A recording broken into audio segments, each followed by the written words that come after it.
Operation सिंदूर के वक्त blackout का अभ्यास किया गया था। वैसे भविष्य में अगर ऐसे कोई आपदा का घड़ी आएगी, उसके तैयारी के लिए निरंतर मेंटल अलर्टनेस और तैयारी रहना चाहिए जनता के। टॉर्च लाइट, दिया, मोबाइल से लाइट जलाना नहीं जलाना है, इसको ध्यान रखें।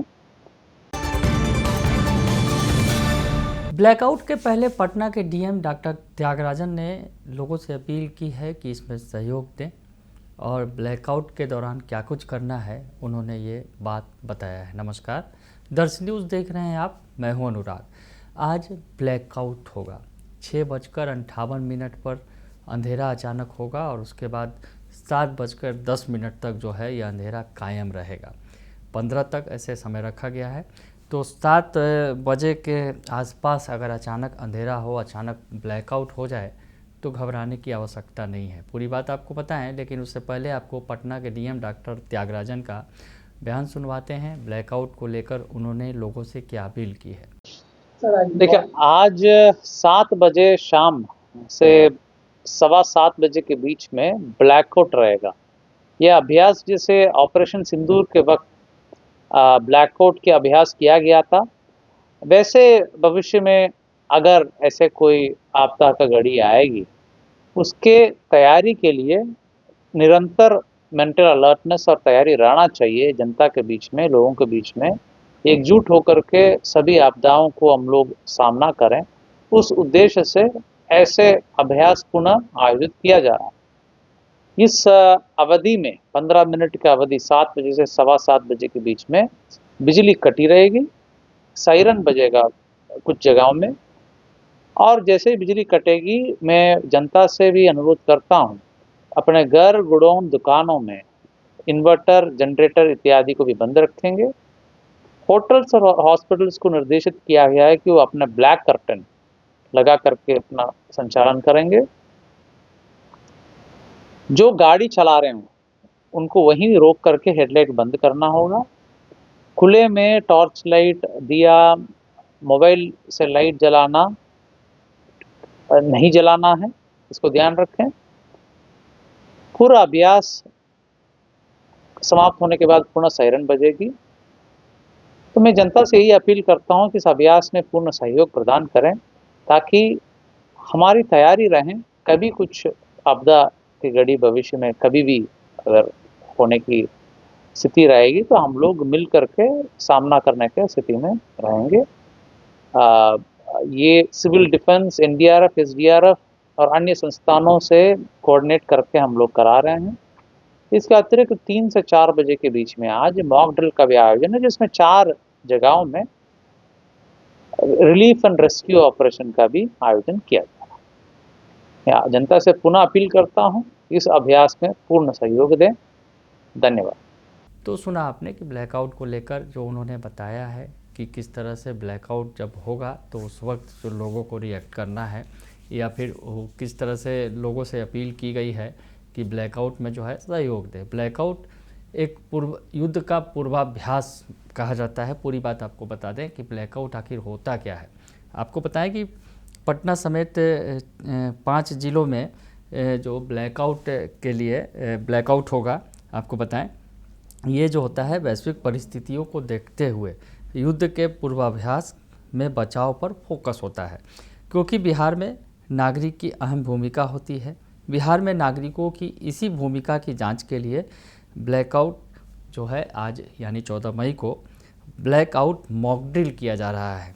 6 जिलों में ये आयोजित किया गया है ब्लैकआउट मॉक ड्रिल, जिसमें पटना भी शामिल है। हम आपको बताएं कि जब युद्ध होता है तो घर की एक छोटी सी रोशनी को निशाना बनाकर दुश्मन देश जो है पूरे इलाके को तबाह और बर्बाद कर सकते हैं। यानी अगर एक भी रोशनी दिख गई तो उस पर निशाना साधने से हजारों लोगों की जान जा सकती है। इसके विपरीत यदि रोशनी न हो तो दुश्मन के लिए वह अंधेरे में तीर चलाने जैसा होगा। इन्हीं आशंकाओं से बचने के लिए ब्लैकआउट मॉक ड्रिल किया जा रहा है। तो जो हालात बने हैं, जिस तरह से खाड़ी देशों में अभी युद्ध की स्थिति बनी हुई है, और उसके अलावा ये उसी के बीच में जो अगर यूँ कहा जाए कि देश को उस युद्ध के हालात के पहले जो है मॉक ड्रिल के ज़रिए जागरूक करने की ज़रूरत है।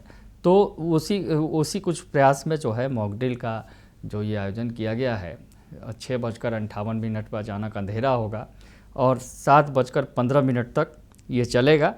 तो सायरन की आवाज़ गूंजेगी 6:58 पर और 7 बजते बजते पूरा अंधेरा छा जाएगा। हम आपको बताएं कि आज यानी 14 मई को पटना, किशनगंज, बेगूसराय, पूर्णिया, अररिया और कटिहार में यह मॉक ड्रिल आयोजित किया जा रहा है। राजधानी होने के कारण पटना का जो महत्व सर्वाधिक है, वही औद्योगिक जिला होने के नाते बेगूसराय भी अत्यंत महत्वपूर्ण है। इसके अलावा सीमांचल के 4 जिले हैं, किशनगंज, पूर्णिया, अररिया और कटिहार में सरकार का विशेष ध्यान है, क्योंकि ये बांग्लादेश के काफ़ी करीब होने के कारण संवेदनशील है। तो इन 6 जिलों में गुरुवार को शाम 6:58 पर सायरन की तेज आवाज़ सुनाई देगी और उसके बाद 7 बजे से लेकर 7:15 तक पूरी तरह से ब्लैकआउट हो जाएगा और मॉक ड्रिल जो है ये कहा जाएगा ब्लैकआउट मॉक ड्रिल किया जा रहा है। इस दौरान आपको बताएं कि हर व्यक्ति को अपने आसपास की तमाम रोशनी बंद करनी होगी। बिजली कटने पर इन्वर्टर या इमरजेंसी लाइट भी नहीं जलानी है। इस दौरान सैटेलाइट के जरिए तस्वीरें भी ली जाएंगी ताकि यह देखा जा सके कि 6 जिलों में ब्लैकआउट कितना प्रभावी रहा। ब्लैकआउट के दौरान बाहर निकलकर मोबाइल का उपयोग करने से बचना है, क्योंकि सैटेलाइट इमेजिंग में मोबाइल की रोशनी भी पकड़ी जा सकती है। तो ऐसे में ये एक देशवासियों का कर्तव्य होता है कि अगर इस तरह का मॉक ड्रिल हो रहा है तो उसमें पूरी तरह से सहयोग करें, क्योंकि देश की सुरक्षा के लिए ये है। अगर ऐसे कुछ हालात अगर बनते हैं भविष्य में तो खतरा कम से कम हो, क्योंकि ब्लैकआउट की स्थिति जो है दुश्मन देश के लिए वो अगर वही अंधेरे में तीर चलाने जैसी होती है। तो ये पूर्वाभ्यास इसीलिए किया जा रहा है कि अगर ऐसी कोई परिस्थितियां हों तो उनसे निपटा जा सके। हम आपको बताएं कि महज 15 मिनट का यह अभ्यास जो है दिखाएगा कि इलाके में लोग कितने जिम्मेदार हैं। हवाई हमले से बचाव और नागरिक सुरक्षा के लिए किए जा रहे इस अभ्यास को लेकर किसी भी तरह की अफवाह पर ध्यान देने की ज़रूरत नहीं है। सरकार ने स्पष्ट किया है कि घबराने की कोई बात नहीं है और फिलहाल युद्ध जैसी कोई स्थिति नहीं है। बिहार में ब्लैकआउट का अभ्यास पहले भी कराया जा चुका है और वर्तमान वैश्विक संकट को देखते हुए एक बार फिर यह परखने की कोशिश है कि नागरिक कितने सजग हैं। तो वैश्विक संकट है, खाड़ी युद्ध जो है वो आप जान रहे हैं कि अमेरिका, इजराइल और ईरान आमने सामने हैं। तो ऐसी स्थिति में जो संकट बरकरार है, वैश्विक संकट है, और उसके बीच में जो है बिहार में ये बड़ा मॉक ड्रिल जो है युद्ध का पूर्वाभ्यास अगर यूँ कहा जाए कि युद्ध के दौरान किस तरह से परिस्थितियों से निपटना है, उसके लिए एक मॉक ड्रिल भर है। और इससे किसी भी तरह की डरने की ज़रूरत नहीं है, या फिर देश के ऐसे कोई हालात नहीं हैं कि जिसमें आप डरें। तो डरने की ज़रूरत नहीं है, करने की ज़रूरत है। इस मॉक ड्रिल को अभ्यास के तौर पर, पूर्वाभ्यास के तौर पर लोगों को इसमें सपोर्ट करना चाहिए। और पटना के डीएम ने भी अपील की है कि लोग बढ़ चढ़कर इसमें हिस्सा लें ताकि मॉक ड्रिल सफल हो। बने रहिए दर्श न्यूज़ के साथ, तमाम खबरों से आपको अपडेट रखेंगे। फिलहाल के लिए इतना ही, धन्यवाद।